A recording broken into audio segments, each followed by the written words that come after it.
സംരംഭങ്ങൾക്ക് സഹായകരമാകുന്ന വിധത്തിൽ ചട്ടങ്ങളിൽ ഭേദഗതി വരുത്തുമെന്ന് മന്ത്രി എം.ബി. രാജേഷ്. സംരംഭങ്ങൾക്ക് സഹായകരമാകുന്ന വിധത്തിൽ ചട്ടങ്ങളിൽ ഭേദഗതി വരുത്തുമെന്ന് മന്ത്രി എം.ബി. രാജേഷ് പറഞ്ഞു. വ്യവസായ വകുപ്പിന്റെ സംരംഭക വർഷം പദ്ധതിയുടെ ഭാഗമായ സംരംഭക സഭയുടെ ജില്ലാതല ഉദ്ഘാടനം നിർവഹിച്ച് സംസാരിക്കുകയായിരുന്നു മന്ത്രി.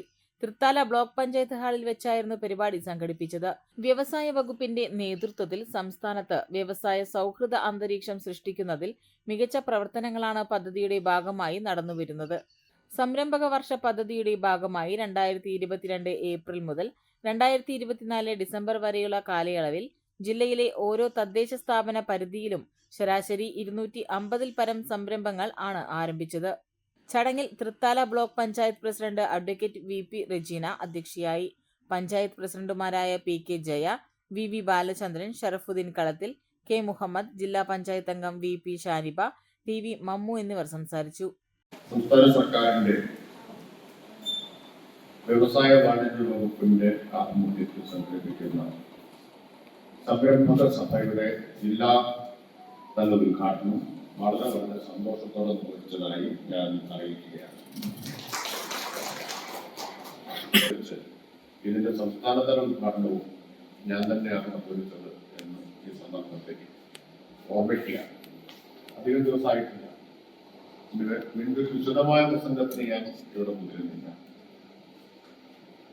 ഇവിടെ അധ്യക്ഷ പ്രസംഗത്തിൽ പറഞ്ഞതുപോലെ കേരളത്തിൽ അത്ഭുതകരമായിട്ടുള്ള നേട്ടമാണ് സംരംഭകത്വത്തിന്റെ കാര്യത്തിൽ കൈവരിച്ചത്.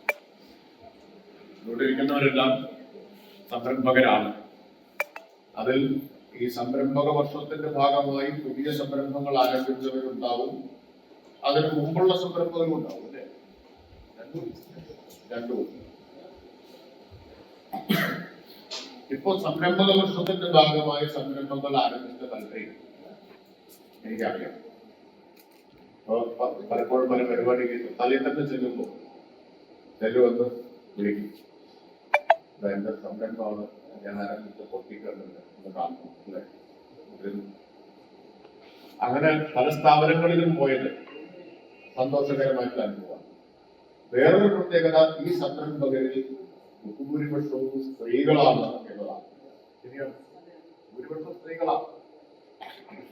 അപ്പൊ ആ അർത്ഥത്തിൽ ഒരു സ്ത്രീ ശാക്തീകരണത്തിന് കൂടി ഈ സംരംഭക വർഷം പരിപാടി കാരണമായിരിക്കുകയാണ്. അത് വലിയ മാറ്റമാണ്, സമൂഹത്തിൽ ഉണ്ടാക്കുന്ന വലിയ മാറ്റം കൂടിയാണ്.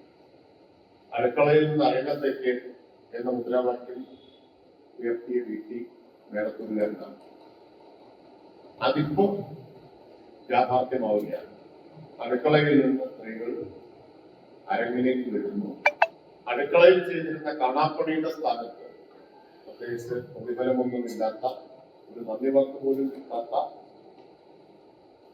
കാണാപ്പണിയുടെ മേഖലയിൽ നിന്ന് വരുമാനമുണ്ടാക്കുന്ന സംരംഭകരായിട്ട് സ്ത്രീകൾ മാറുന്നു എന്നതിന്റെ മാനം വളരെ വലുതാണ്.